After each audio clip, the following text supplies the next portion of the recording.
Welcome back to 10-Minute IO, where you'll find bite-sized information on all topics related to industrial organizational psychology. My name is Steve, and I'm an IO psychologist. Today we'll be talking about test validity. Before we get started, though, last recording somebody mentioned that sounded a little monotone, a little flat. So I just want to explain why that is. Two reasons. One is because I usually record these around 1 o'clock, 2 o'clock in the morning, so I'm pretty tired. The other reason is, as you know, talking to a computer is pretty difficult. So she recommended I talk into or have a picture in front of me so I can pretend I'm talking to that person.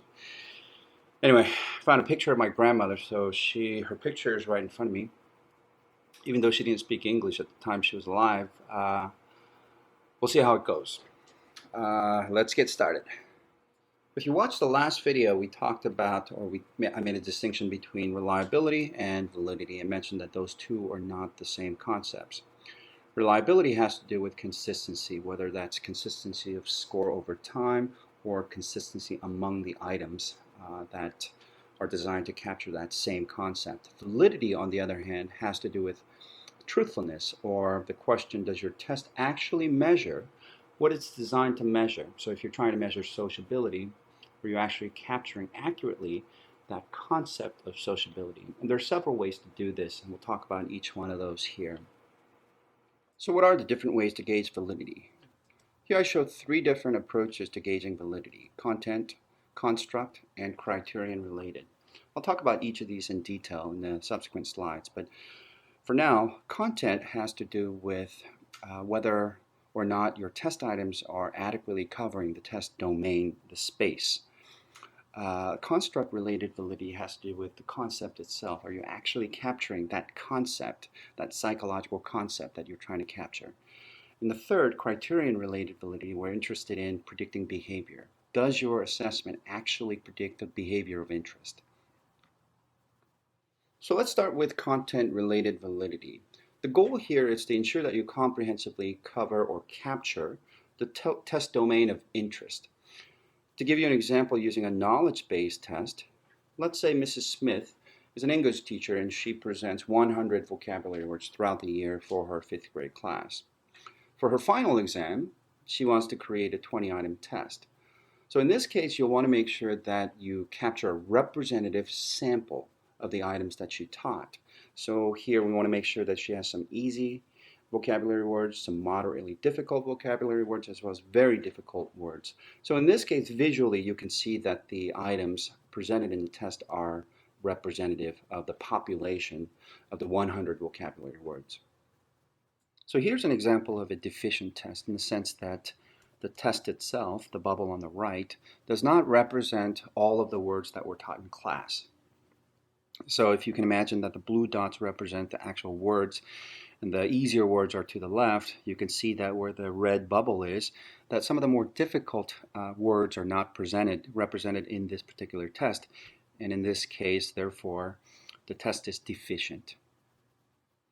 Unlike deficiency, here I have an example of what's called contamination. If you take a look at the white dots on the right-hand side there, these represent items that were not taught in Mrs. Smith's class. So these represent items that the students would not be expected to know. And when you have extra items that really don't belong in the test, then you have something called contamination, and it would reduce the validity of the test. In the case of construct-related validity, here we're interested in producing evidence to show that we've captured the concept of interest with our assessment. And we can do that by administering our assessment along with several others, some that are similar and others that are dissimilar. Let me give you an example. Let's say Sally here is extremely shy and we have an assessment. We designed an assessment called introversion test. So Sally would score very high on this assessment. So along with this assessment, we would administer three others.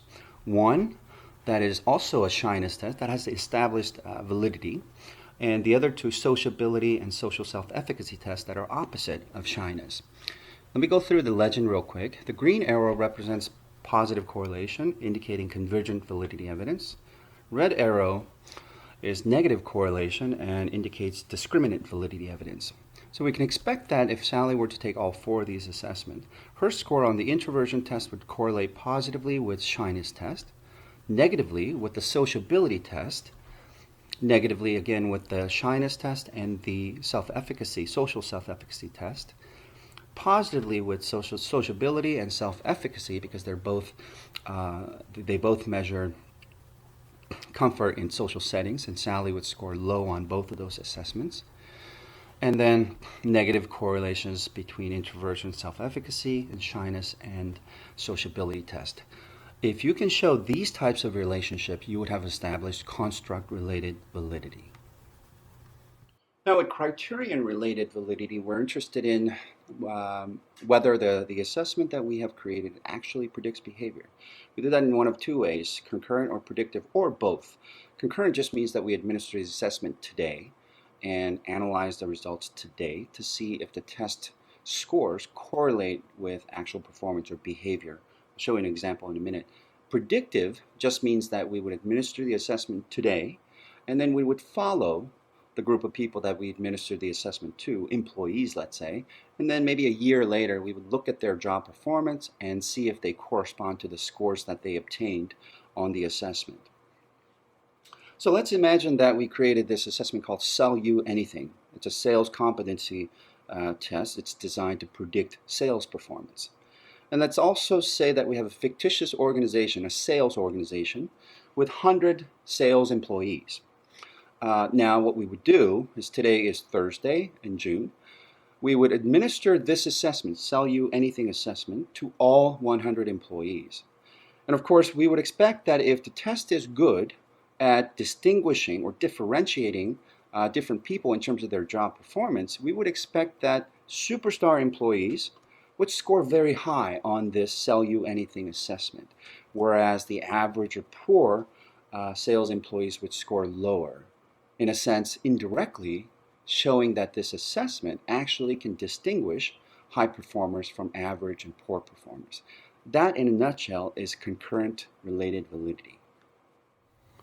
Now, with predictive validity, we are still interested in predicting behavior, but unlike concurrent validity, which is interested in correlating the test score with job performance today, we are interested in administering the assessment today and seeing what happens down the road, whether the assessment scores correspond to actual behavior in the form of job performance down the road, whether that's 6 months or 12 months later. Going back to the same example with the Sell You Anything assessment, what we would do is for incoming candidates for a position in the sales organization, we would administer the assessment to all the candidates. And with those candidates, we would have scores hopefully distributed across a wide range. Assuming that, let's assume all those candidates were hired. A year later, we would look at their performance evaluation to see if the test scores correspond to their performance evaluations sometime down the road, 6 months or a year later. Now, wait, Grandma has a question here. She says, well, so are you using the test scores, the Sell You Anything test scores, to make hiring determinations? And that's a great question. The answer is no, because the Sell You Anything assessment has not yet been validated.